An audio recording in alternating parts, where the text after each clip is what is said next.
प्रणाम। सभी को मेरा प्रणाम। ओम पूर्णमदः पूर्णमिदं पूर्णात् पूर्णमुदच्यते पूर्णस्य पूर्णमादाय पूर्णमेवावशिष्यते। आज गांधी जी की पुण्यतिथि पर दर्शन शास्त्र विभाग के इलाहाबाद विश्वविद्यालय, प्रसिद्ध पूरब के ऑक्सफोर्ड कहे जाने वाले विश्वविद्यालय के एक ऐसे नामी विद्वान जो कि दर्शन के प्रति जिनका विशेष अनुराग रहा है, उनकी अनेकों कृतियाँ आई हैं, जो कि परिचय के मुस्ताद नहीं हैं, प्रोफेसर हरिशंकर उपाध्याय जी हम लोगों के समक्ष, हम विद्यार्थियों के लिए 21वीं सदी में गांधी दर्शन की प्रासंगिकता के संदर्भ में अपने विचारों से हम लोगों को अभिभूत करेंगे। हम स्वागत करते हैं सर का, आएंगे और गांधी दर्शन की प्रासंगिकता पर यह लेक्चर सीरीज अनुशीलन मंडल के तरफ से प्रायोजित की जा रही है, जो कि 21वीं सदी में क्या उपादेयता हो सकती है गांधीयन फिलॉसफी की, प्रशासनिक क्षेत्र में, राजनैतिक क्षेत्र में, धार्मिक क्षेत्र में, जीवन की सहजता के क्षेत्र में, सामाजिक उत्कर्ष के क्षेत्र में, उससे हम लोग लाभान्वित होंगे। तो देरी न करते हुए इस अनुशीलन मंडल के तत्वाधान में हम आदरणीय गुरुवर प्रोफेसर एच.एस. उपाध्याय सर को आमंत्रित करते हैं। उनके लेक्चर का जो ज्ञान रस है, ज्ञान गंगा है, उसका हम लोग उसको आत्मसात करेंगे। सर, आपका स्वागत है, आए सर।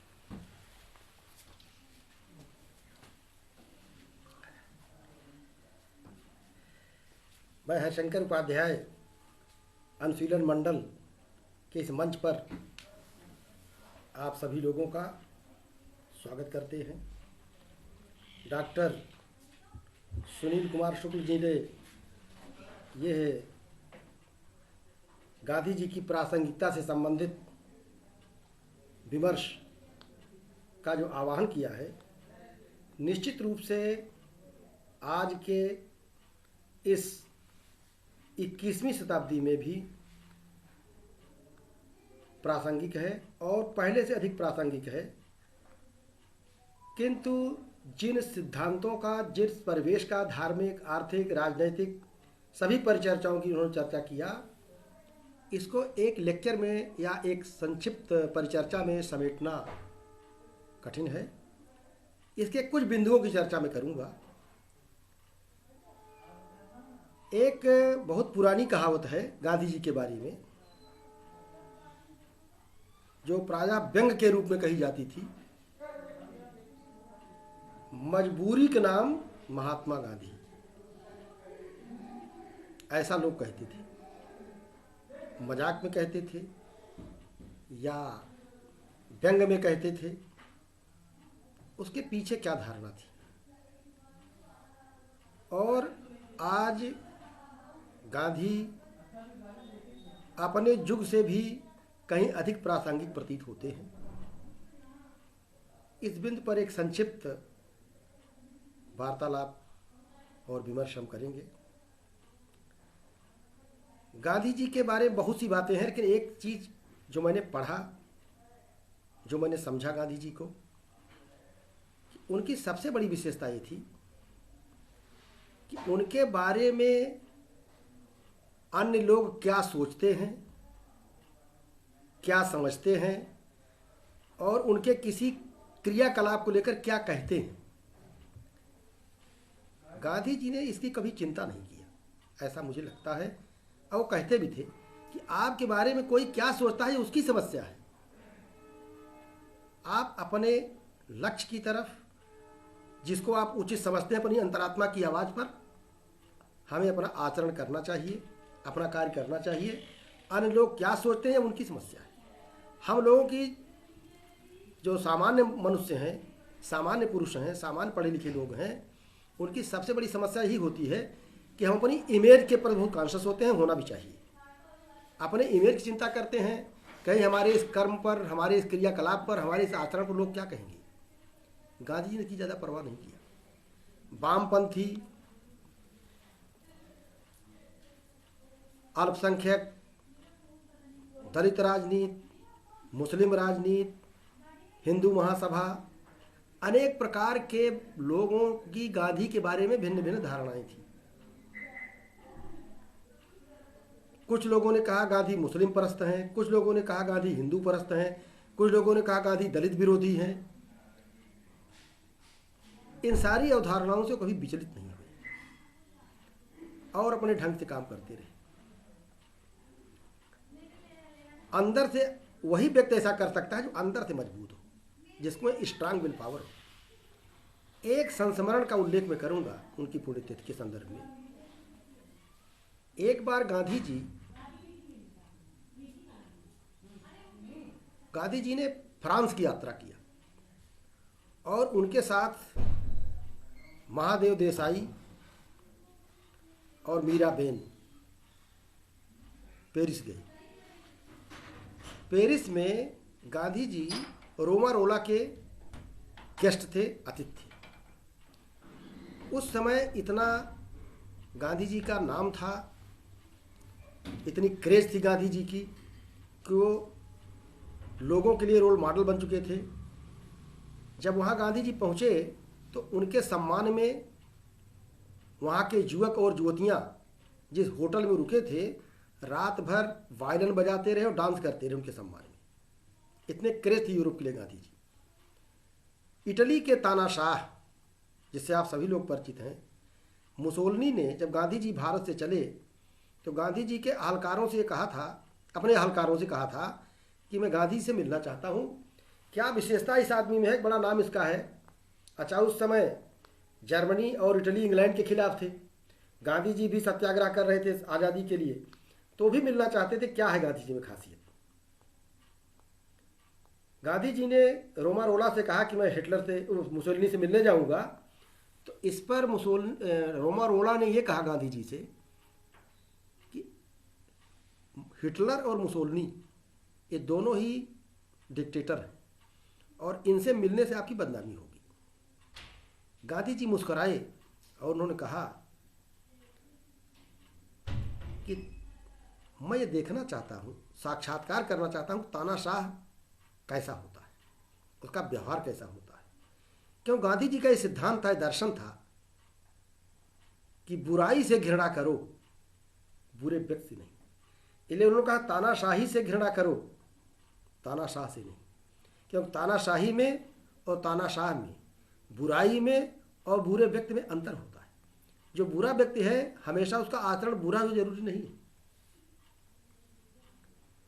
गांधी जी मुसोलिनी से मिलने गए, उनके साथ महादेव देसाई और मीराबेन भी गईं।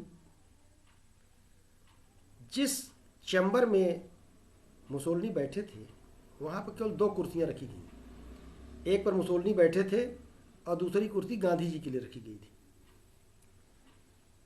गांधी जी जब वहाँ पहुँचे तो मुसोलिनी ने उनके बैठने के लिए फरमाया। गांधी जी ने वहाँ मजबूरी गांधी जी की ये थी कि एक कुर्सी थी, 3 लोग बैठने वाले थे। तो गांधी जी ने कहा कि सबसे पहले मीराबेन से कहा कि लेडीज़ फर्स्ट, आप बैठ जाइए। मीराबेन ने कहा नहीं, महादेव देसाई के लिए ऑफर किया, आप बैठ जाइए। लेकिन कोई नहीं बैठा, ना गांधी जी बैठे, ना मीराबेन बैठी और ना महादेव देसाई बैठे। मुसोलिनी ने 3 बार गांधी जी से कहा कि आप बैठ जाइए। गांधी जी ने कुछ नहीं कहा, केवल यही कहा कि नहीं, अपने दोनों सहयोगियों से कहा, कभी मीराबेन से कहा बैठ जाइए, कभी महादेव देसाई से कहा बैठ जाइए, और कोई नहीं बैठा। मुसोलिनी को मजबूर होकर के 2 कुर्सी और मंगानी पड़ी, क्यों गांधी जी को इनवाइट किया था। तो कितना भी तानाशाह हो, इतना शिष्टाचार के पालन तो करने के लिए मजबूर होना पड़ा उसे। मैंने इस संस्मरण को लेकर किया कि गांधी जी की मजबूरी ये थी कि केवल 2 कुर्सियां थीं, एक पर मुसोलिनी विराजमान थे और दूसरे पर गांधी जी को ऑफर दिया गया। लेकिन गांधी जी की मजबूती क्या थी? मजबूरी तो थी कि 2 ही कुर्सियां थीं, लेकिन मजबूती थी, strong will power Gandhi ji की थी। अपने शिष्ट आचरण से, अपने अहिंसात्मक व्यवहार से, अपने शिष्टाचार से, भारत की जो हमारी परंपरा रही है उसके प्रभाव से उन्होंने मुसोलिनी जैसे तानाशाह को अपने विचारों में, अपने ऑर्डर में, अपने अनुशासन में परिमार्जन करने के लिए विवश कर दिया और मुसोलिनी को 2 कुर्सियां और मंगानी पड़ी। तो जब 3 कुर्सियां हो गई तभी तीनों लोग बैठे। मैंने इस संस्मरण को उल्लेख केवल इसलिए किया कि गांधी किसी मजबूरी का नाम नहीं, ये स्ट्रांग विल पावर गांधी में थी और इसी स्ट्रांग विल पावर के कारण गांधी जी ने कभी अन्याय से, असत्य से समझौता नहीं किया। ये संस्मरण मैंने केवल इसलिए सुनाया कि गांधी के बारे में बहुत सी गलत धारणाएं पाली जाती हैं। मजबूरी के नाम महात्मा गांधी नहीं, मजबूती के नाम Mahatma Gandhi, man of strong will power. उनकी पुण्यतिथि पर यह स्मरण करना मुझे अच्छा लगा। और प्रासंगिकता के संदर्भ में जो बात आई है, तो आज हम बहुत ज़्यादा तो नहीं लेकिन 7 ऐसे बिंदु हैं जिसको गांधी जी ने उठाया था और आज के युग में अगर इन 7 बिंदुओं का हम पालन करें, 7 बातों का, 7 चीज़ों से, 7 बुराइयों से दूर रहें, तो शायद हमारे राजनीति की, समाज की, धर्म की, अर्थव्यवस्था की समस्याएं हल हो सकती हैं। गांधी जी का सबसे बड़ा बल जो था वो अध्यात्म था, नैतिक बल था, आध्यात्मिक बल था, आत्म संयम का बल था। जय और गीता से बहुत प्रभावित थे गांधी जी। जय और पराजय, हार और जीत दोनों को समान रूप से देखते थे। उन्होंने कहा था कि सत्याग्रही के लिए हार और जीत बहुत मायने नहीं रखती है। सत्य के लिए लड़ना, सत्य के लिए आग्रह करना, न किसी को पराजित करना है और न किसी को अपमानित करना है। न किसी से जीत है, न किसी से हार है। जीत केवल है कि आत्म संयम है, आत्म अनुशासन है। उन्होंने जो प्रासंगिकता की बात आ रही है, 7 ऐसी बुराइयां हैं जिसको गांधी जी 7 महापाप कहते थे। 7 डेडली सिंस, 7 ऐसे महापाप हैं, अगर उनसे हम दूर रहें तो हमारे निजी जीवन की, समाज की, राष्ट्र की और विश्व की समस्याओं का समाधान हो सकता है। आज हम संक्षेप में इन्हीं 7 बुराइयों से बचने का आह्वान करते हैं और इस अवसर पर संकल्प लेते हैं कि हमें यथासंभव इन 7 महापापों से बचना चाहिए। यही गांधी जी के प्रति सच्ची श्रद्धांजलि होगी। नंबर 1, गांधी जी ने जो कहा था, नैतिकता से रहित वाणिज्य या व्यापार, कॉमर्स और business without ethics is a deadly sin. नैतिक आचरण से रहित, नैतिक मूल्यों से रहित लाभार्जन व्यापार महापाप है। आज हमारे देश की और संपूर्ण विश्व की यही समस्या है कि लोग यथोचित लाभ के स्थान पर कई गुना लाभ लेना चाह रहे हैं। वो लाभार्जन का, धनोपार्जन का शॉर्टकट रास्ता अपना रहे हैं। लाभार्जन व्यापारियों को, उद्योगपतियों को कितना मिलना चाहिए? 20%, 15% या जो भी मिलना चाहिए, उतना लाभ लेना नैतिक है, ठीक है, लेकिन हो रहा है कि लोगों का शोषण करके कई गुना लाभ लेना चाह रहे हैं। अगर हम बिजनेसमैन हैं, उद्योगपति हैं और कई गुना लाभ ले रहे हैं, तो अपने कर्मचारियों का, मजदूरों का, किसानों का शोषण करके ले रहे हैं, उनके हक को मार करके ले रहे हैं। ये बहुत बड़ा पाप है। अगर हमारे बिजनेसमैन, उद्योगपति, चाहे वो सरकारी सेक्टर में हो, पब्लिक सेक्टर में हो, प्राइवेट सेक्टर में हो, इन चीज़ों का ध्यान रखें कि यथोचित लाभ ले, नैतिक मूल्यों के अनुशासन में धनोपार्जन करें, तो हमारे देश की नहीं, दुनिया की सारी समस्याएं हल हो सकती हैं। यही हाल विश्व का है। बड़े राष्ट्र, विकसित राष्ट्र, विकासशील राष्ट्रों का शोषण कर रही हैं। ऊंचे दर पर हमको कर्ज देते हैं विकासशील देशों को, और कर्ज अदा करने में ही हमारी विदेशी मुद्रा का भंडारण खत्म हो जाता है। ये बहुत सी बातें हैं जिसको हमारे अर्थशास्त्री बेहतर जानते हैं। तो सबसे बड़ी समस्या है, हमारे देश की भी समस्या है, समाज की भी है, और पूरी दुनिया की समस्या है नैतिकता से रहित व्यापार, बिजनेस, ट्रेड, इंडस्ट्रीज। अगर नैतिकता से रहित गांधी जी की इसी एक बात मान लें तो अर्थव्यवस्था की कई समस्याएं हल हो सकती हैं, शोषण मुक्त समाज की रचना हो सकती है। दूसरी चीज,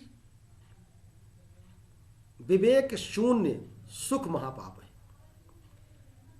केवल मनुष्य का ही नहीं, पशु पक्षी प्राणी मात्र का यह स्वभाव है कि सुख की तरफ हम आकर्षित होते हैं।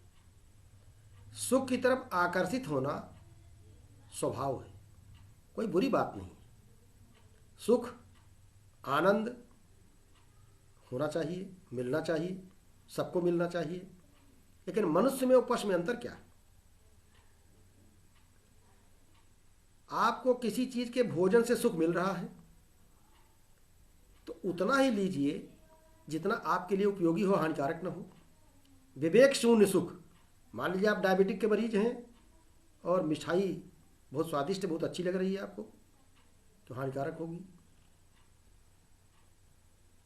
ब्लड प्रेशर के मरीज हैं, हार्ट के पेशेंट हैं और बहुत ज़रूरत से ज़्यादा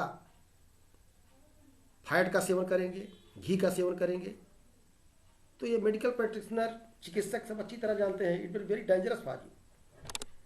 यही बात है, जो सुख आपका है, चाहे किसी प्रकार का सुख हो, विवेक शून्य नहीं होना चाहिए। इसी तरह सैडिस्टिक प्लेजर नहीं होना चाहिए। दूसरों को प्रताड़ित करके सुखी होना महापाप है, अविवेकपूर्ण है। बहुत से लोगों का स्वभाव होता है सैडिस्टिक प्लेजर का, उसका भी समाधान यही है। इससे क्या मिल रहा है आपको? ये कोई सुख नहीं है, और सुख है भी तो सैडिस्टिक प्लेजर है, अनवाइज प्लेजर है। इसलिए विवेक शून्य सुख ठीक नहीं है। आपकी इंट्यूशन, इनर कॉन्सेंस क्या कहती है? सुख सदैव एक सीमा में, एक मर्यादा में होना चाहिए। तीसरी जो महत्वपूर्ण बात है, चरित्र रहित ज्ञान, knowledge without character. Kabir Das का बड़ा प्रसिद्ध कथन है, पोथी पढ़ पढ़ जग मुआ, पंडित भया न कोई, ढाई आखर प्रेम का पढ़े सो पंडित हो।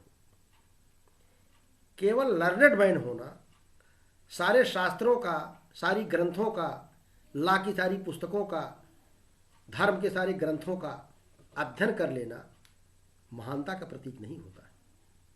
हमारे पुराणों में, माइथोलॉजी में, रामायण में आख्यान है, रावण तो महापंडित था, चारों वेदों का ज्ञाता था, सभी शास्त्रों का ज्ञाता था, लेकिन प्रॉब्लम क्या थी उसके साथ? आज कोई व्यक्ति अपने बेटे का नाम रावण नहीं रखता है, कुंभकर्ण मेघनाथ नहीं रखता है। क्यों नहीं रखता है? वो तो पुलिस के खानदान में पैदा हुई थी।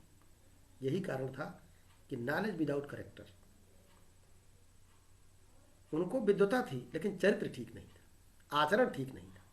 तो अगर नॉलेज हमारे आचरण में रिफ्लेक्ट ना हो, ज्ञान के अनुसार आचरण न हो, तो ज्ञान निर्मूल्य हो जाता है। ग्रीक का प्रसिद्ध विचारक दार्शनिक सुकरात कहता है, knowledge is virtue, virtue is knowledge. जिस व्यक्ति को धर्म का, सद्गुण का, आचरण का, चरित्र का बोध नहीं है, उस चरित्र का आचरण कैसे करेगा? आज हमारी शिक्षा नीति में मूल्यपरक शिक्षा की बात खूब हो रही है।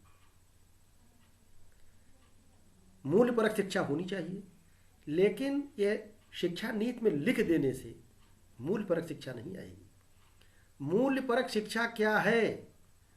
सदाचारी मनुष्य कैसे बन सकता है, सदाचार का मानक क्या है, इसका ज्ञान होना चाहिए। सदाचारी वही हो सकता है जो जानता हो सदाचार क्या है, गुड कैरेक्टर क्या है, कोई मानक है। उसका एक नियामक विज्ञान है फिलॉसफी, इथिक्स, लॉजिक। जब तक इन विधाओं का अध्ययन नहीं होगा तब तक मूल्यपरक शिक्षा नहीं होगी। नॉलेज बिना कैरेक्टर का अगर होगा, अगर अच्छे चरित्र के लोग, ज्ञान, साइंस, टेक्नोलॉजी, विज्ञान, ज्ञानी बहुत लोग हैं लेकिन चरित्र ठीक नहीं है। आप देखिए भ्रष्टाचार में जो लोग पकड़े जा रहे हैं, बड़े बड़े लोग, वो कौन लोग हैं? वो कोई लेमैन नहीं है, वो कोई गांव का गरीब किसान नहीं है, वो कोई मजदूर नहीं है, ये पढ़े लिखे लोग हैं, वैज्ञानिक हैं, प्रशासनिक अधिकारी हैं, राजनेता। क्या ये पढ़े लिखे नहीं हैं? महाभारत में एक प्रसंग आता है, भगवान श्री कृष्ण पांडवों के दूत बन करके महाराज धृतराष्ट्र की सभा में गए और हम ज़्यादा लंबा समय नहीं लेंगे, दुर्योधन से उन्होंने कहा कि आपको अगर हस्तिनापुर से बहुत अधिक मोह है तो 5 गांव दे दीजिए पांडवों को। तो उन्होंने कहा सूच्याग्रम दास्याम युद्धेन बिना केशव। श्री कृष्ण ने कहा तो धर्म विरुद्ध है। उन्होंने कहा जानामि धर्मम नच में प्रवृत्ति, जानाम अधर्मम नच में निवृत्ति। मैं जानता हूं धर्म क्या है। तो जानते तो थे वो लेकिन आचरण नहीं करते थे। दुर्योधन को भी ज्ञान था कि वो बेईमानी कर रहे हैं, धृतराष्ट्र को भी ज्ञान था वो बेईमानी कर रहे हैं, और रावण को भी एक ज्ञान था तो जो कर रहे हैं आचरण ठीक नहीं है। लेकिन उनका चरित्र जो था वो ठीक नहीं था। ज्ञान से केवल काम नहीं चलेगा। Knowledge without character is deadly sin, Gandhi ji ने कहा। इसलिए चरित्र से रहित, सच्चरित्र से रहित, अच्छे आचरण से रहित ज्ञान निर्मूल्य होता है। चौथी चीज, मानवता से रहित विज्ञान, साइंस विदाउट ह्यूमैनिटी। विगत 100 वर्षों से आज हम काफी ज्ञान विज्ञान के क्षेत्र में आगे हैं। साइंस और टेक्नोलॉजी के क्षेत्र में अभूतपूर्व प्रगति हुई है, क्रांति हुई है। यूरोप और अमेरिका में क्या घटित हो रहा है विद इन मिनट्स हमें सूचना मिल जाती है। किंतु हमारा जो हृदय पक्ष है, मूल्य पक्ष है, करुणा, प्रेम, क्षमा, दया, इसका निरंतर ह्रास होता जा रहा है। हमारे पड़ोस में क्या हो रहा है? कुछ लोग अरबों में हैं, अरबपति हैं, हजारों करोड़ों के मालिक हैं, और कुछ लोग खाने बिना मर रहे हैं। अनेक राष्ट्रों की समस्याएं बहुत जटिल हैं, अनेक राष्ट्र बहुत संपन्न हैं। यदि सोच लें कि साइंस और टेक्नोलॉजी के साथ साथ करुणा, क्षमा, दया, यानी विज्ञान की उपलब्धियों को मानवता कल्याण के लिए लगाया जाए तो न केवल हमारे देश की, विश्व की तमाम समस्याओं का समाधान हो सकता है। इसलिए science without humanity is deadly sin. अगर विज्ञान मानव मूल्यों पर आधारित नहीं रहा, दया पर आधारित नहीं रहा, करुणा पर आधारित नहीं रहा, विवेक पर आधारित रहा, अगर विज्ञान कोई फिलॉसफी न हो, ऐसा विज्ञान जिसके कोई दर्शन न हो, तो महापाप है। क्या करेगा? समाज में विध्वंस पैदा करेगा। एटम बम, हाइड्रोजन बनाकर पूरी मानवता को मार डालेंगे आप, पूरी संस्कृत और सभ्यता ही नष्ट हो जाएगी। इसलिए science without humanity is deadly sin. और सबसे रेलिवेंट प्रॉब्लम खासतौर से हमारे देश के लिए जो आज है वह पॉलिटिक्स विदाउट प्रिंसिपल्स, सिद्धांतों से विहीन राजनीति। हमारे देश की, हम विश्व की समस्याओं के बारे में ज़्यादा चर्चा नहीं करना चाहते हैं, लेकिन हमारे देश की बहुत बड़ी समस्या ये है कि आज हमारी राजनीति, हमारे देश की राजनीति निरंतर सिद्धांत विहीनता की ओर जा रही है। सत्ता की ललक में, सत्ता के लोभ में लोगों को रातों रात आइडियोलॉजी बदलते देर नहीं लग रही है। ये शुभ लक्षण नहीं है। गांधी जी इसको महापाप कहते थे। आपके राजनीति, गांधी जी कहते राजनीति एक त्याग तपोमय जीवन है। राजनीतिक जीवन तपोमय जीवन है। और कहते थे ये सत्य की उपासना ही मुझे राजनीति के क्षेत्र में ले आई। हम किसी भी राजनीतिक दल के मूल विचार को लें तो बहुत खराब नहीं होता है। विचारधाराएं उतनी बुरी नहीं है, उसके संचालन करने वाले लोग बुरे हैं। एक बार समाजवादी छात्रों का एक संगठन गांधी जी से मिलने गया, सोशलिस्ट फोरम का। और उस फोरम में जो विद्यार्थी थे बड़े अच्छे परिवार के थे। उन्होंने गांधी जी से पूछा कि हम लोग समाजवादी हैं और आप हमारा मार्गदर्शन करिए कि समाजवाद को अपनाना ठीक है कि नहीं। गांधी जी मौन थे उस दिन। उन्होंने लिखकर पूछा कि ठीक है, आपके परिवार में कितने ऐसे लोग, आप लोगों में कौन ऐसा व्यक्ति है जिसके यहाँ कोई नौकर नहीं है, जो अपने घर का सफाई का कार्य कर लेता है? क्या कोई ऐसा व्यक्ति है जिसके घर में कोई सर्वेंट नहीं रखा गया है? उनमें से सब ने कहा कम से कम एक नौकर सबके यहाँ है। तो उन्होंने कहा तो किस बात का समाजवाद, जब आपके घर में एक आदमी को गुलाम बना करके आप वो शारीरिक श्रम जो आपको करना चाहिए उससे ले रहे हैं, ये कौन सा समाजवाद है? तो समाजवाद उन्होंने कहा बुरा नहीं, आप चाहे जो विचार, सारी विचारधाराओं को पढ़, सबसे बड़ी चीज़ है कि सारी विचारधाराओं को आप पढ़िए। उन्होंने कहा जितनी विचारधाराएं। इन्हें गांधी जी का सुझाव था जो विश्वविद्यालय हैं वो सारी विचारधाराओं के केंद्र होना चाहिए। विश्वविद्यालयों को और शिक्षण संस्थानों को क्लोज सर्किट के रूप में नहीं देखना चाहिए कि समाजवादी हैं, ये विश्व हिंदू परिषद के हैं, ये भाजपा के हैं, कांग्रेस के हैं। विश्वविद्यालय और शिक्षण संस्थान सारी विचारधाराओं के पुष्पित, पल्लवित और विकसित होने के लिए होते हैं। All the ideologies should flourish in the universities. और विश्वविद्यालय किस लिए? क्लोज सर्किट, कूप मंडूप मत बनाइए यूनिवर्सिटीज को। हर एक विचारधारा वहां होनी चाहिए, ईमानदारी से अमल होना चाहिए। पॉलिटिक्स विदाउट प्रिंसिपल्स नहीं होनी चाहिए। पावर में आ गए तो राजनीति बदल दिया। ऐसे हम किसी का नाम नहीं लेना चाहते, ऐसे अनेक नेता हैं, ऐसे लोग जो रातों रात सरकार पार्टी बदल देते हैं मंत्री बनने के लिए, टिकट पाने के लिए, चुनाव जीतने के लिए। ये देश के लिए ठीक नहीं है। और देश क्या, सबसे बड़ी चीज, देश का संचालन राजनीति के हाथ में है और राजनीति के लिए ठीक नहीं है अपॉर्चुनिज्म। हमें नहीं, सबके लिए। कुछ नेता आज भी हैं जो अपने मूल्यों के प्रति, अपने विचारों पर कमिटेड है, चाहे विचारधारा क्यों, उनका सम्मान होना चाहिए। राजनीति में कोई दुश्मनी नहीं होनी चाहिए एक दूसरे से, व्यक्तिगत ग्रज नहीं, व्यक्तिगत द्वेष नहीं होना चाहिए। मूल्यों की राजनीति यही है, सिद्धांतों की राजनीति यही है।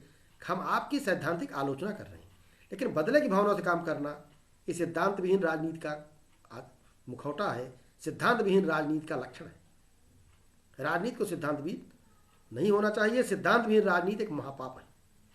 नेक्स्ट चीज, जो छठवीं चीज है, गांधी जी कहते थे कार्य के बिना धनार्जन, वेल्थ विदाउट वर्क। ये भी बहुत बड़ी प्रॉब्लम है। ये विदेशों ज़्यादा, पश्चिम ज़्यादा, हमारे देश की प्रॉब्लम है। हम लोग पैसा पूरा लेना चाहते हैं, धनार्जन पूरा लेना चाहते हैं। जैसे हम अध्यापक हैं तो हमारी सैलरी पूरी मिलनी चाहिए, हम क्लास लें चाहे न लें। ये धारणा महापाप है। वर्क, या मजदूर हैं, किसान हैं, अधिकारी हैं, नेता हैं, हमारे राजनेता हैं। भाई आप जनप्रतिनिधि हैं। कितने राजनेता अपने क्षेत्रों में जाते हैं, वहाँ के किसानों के, मजदूरों के, आम नागरिकों के दुख दर्द को समझते हैं। खेतों में किसानों को पानी मिल रहा है कि नहीं, बिजली आ रही है कि नहीं, उनसे कोई नाजायज पैसे की वसूली नहीं हो रही है, कोई पूछ रहा है? हमारा जो अनुभव है कि यही प्रकार टीचर्स का है। सरकारी सेक्टर में सरकार का कहना है कि सारे अधिकारियों को अपने विद्यार्थियों को, अपने लड़कों को सरकारी स्कूलों में पढ़ाना चाहिए। कितने लोग पढ़ा रहे हैं? क्यों नहीं पढ़ा रहे हैं? क्लास वहाँ चल रहे हैं ठीक से। हम नहीं कह रहे सारे टीचर गलत हैं, लेकिन ऐसे अध्यापक, ऐसे कर्मचारी, ऐसे अधिकारी, ऐसे राजनेता जो बिना काम किए हुए, अपने निहित कर्तव्यों को पालन किए हुए पैसा ले रहे हैं, वो महापाप है। ये गांधी जी कहते थे। Work, wealth without work is deadly sin. सातवीं चीज है वर्शिप विदाउट सैक्रिफाइस। बलिदान के बिना, त्याग के बिना उपासना। अनेक धर्मों में पंडे, पुरोहित, मौलवी, पादरी पूजा कर रहे हैं, पूजा पाठ के नाम पर धनोपार्जन कर रहे हैं। कोई त्याग नहीं है, तपों में जीवन नहीं है। मैं सबके लिए तो बात नहीं कर रहा हूं, लेकिन जो लोग ऐसा कर रहे हैं वो उपासना नहीं, ढोंग है, पाखंड है। उपासना का मतलब है त्याग, बलिदान, आप समर्पण, दान, अपने तन मन धन से कुछ समाज के लिए त्याग करना, सैक्रिफाइस करना, सोशल गुड के लिए, लोक संग्रह के लिए, लोक कल्याण के लिए। ये 7 समस्याएं हैं, 7 महापाप हैं, जिनसे यदि हम बचते हैं तो न केवल भारत के लिए, ये विश्व के लिए एक कल्याणकारी मैसेज है। और गांधी जी के पुण्यतिथि पर या उनके किसी भी तिथि पर अगर हम ईमानदारी से इन सिद्धांतों का स्वयं पालन करें और समाज में इनका प्रचार प्रसार करें, तो मैं समझता हूँ कि गांधी जी के प्रति सच्ची श्रद्धांजलि होगी और इसकी प्रासंगिकता शाश्वत रहेगी। जब तक मानव जाति रहेगी, ये सिद्धांत प्रासंगिक रहेंगे। इन्हीं शब्दों के साथ मैं आप सभी लोगों को एक बार धन्यवाद देता हूँ इस श्रद्धांजलि के लिए और हमारे अनुशीलन मंडल में पधारने के लिए आपका आभार व्यक्त करता हूँ। धन्यवाद। धन्यवाद सर। इस पेज से जुड़े हुए समस्त साथियों, आदरणीय प्रोफेसर एच.एस. उपाध्याय सर जी के द्वारा गांधी दर्शन की प्रासंगिकता 21वीं सदी में क्या है, इस पे हम लोगों ने बहुत ही सारगर्भित एवं उच्च कोटि के विचार को सुना और सबको साधुवाद देते हैं। यह गांधी एक अलग तरह की हम लोगों के आग्रह पर, जैसा कि हम जानते हैं कि आदरणीय गुरुवर की गांधी के मूल स्वर के रूप में बहुत शीघ्र ही एक ऐसा अप्रतिम ग्रंथ आने वाला है जो गांधी दर्शन को समझने के लिए प्रतियोगी परीक्षाओं की तैयारी करने वाले, प्रशासनिक अधिकारी बनने वाले लोगों के लिए, राजनीति के क्षेत्र में गांधीयन दर्शन का क्या महत्व है, शिक्षा के क्षेत्र में क्या महत्व है, इकोनॉमी के क्षेत्र में क्या महत्व है, जीवन के विविध पहलुओं के संदर्भ में, पर्यावरण के संदर्भ में क्या उनका महत्व है, उनके विचारों का क्या महत्व है, इस जो गांधीयन सीरीज चलाई जा रही है अनुशीलन मंडल के द्वारा, आज के लिए मैं गुरुवर को सत नमन करता हूं, जिन्होंने अपना एक अमूल्य समय दे करके हम लोगों को लाभान्वित किया है। तो इसी के साथ हम विदा लेते हैं। अगले लेक्चर सीरीज में फिर हम सर से आग्रह करेंगे, यह लेक्चर सीरीज पूरे गांधीयन थॉट पे होगी और इसको आप लोगों को अग्रिम रूप से सूचित कर दिया जाएगा फेसबुक पेज के माध्यम से, अनुशीलन मंडल के माध्यम से, लाइव भी हो सकता है और ये लाइव के रूप में भी आ सकता है। तो आप सभी का धन्यवाद, गुरु जी को प्रणाम। जय हिंद, जय भारत। बस ठीक है, इतना कितना देर का होगा ये? इसमें रिकॉर्ड हुआ होगा 20-25 मिनट या 15-20 मिनट होगा। इससे लंबा कोई सुनना भी नहीं चाहता। हो गया अब उनको बुला दे भैया। पूरा कार्यक्रम का मिनट होगा देख- भैया, देख- अभी आ जाएगी इसमें, देख रहे हैं तो रिकॉर्ड हो जाता है। नहीं बंद हो गया है। 33 मिनट 21 चल रहा है। बुला दीजिए सर को, भैया बुला दीजिए। आ जाइए, बंद कर दीजिए। देखिए स्टार्ट हुआ कि नहीं हो गया।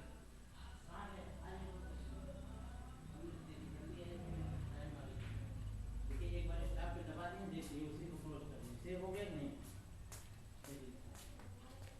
उसको काट दीजिए। बंद हुआ कि नहीं? हमने एक बार स्टॉप कर दिया है, देखिए चल रहा है। बंद करिए। बुला ले लेना भैया को। अरे भाई उस पर स्टॉप नहीं हुआ। ये नहीं, ये कोई एप्लीकेशन की है ना। चला बैठिए।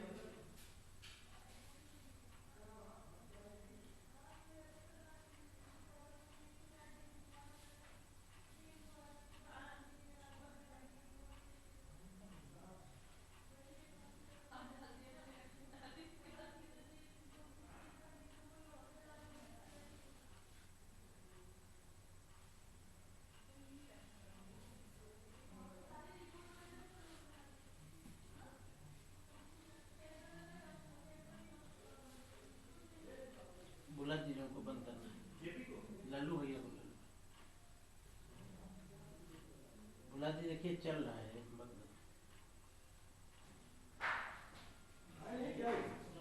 बंद कर दो।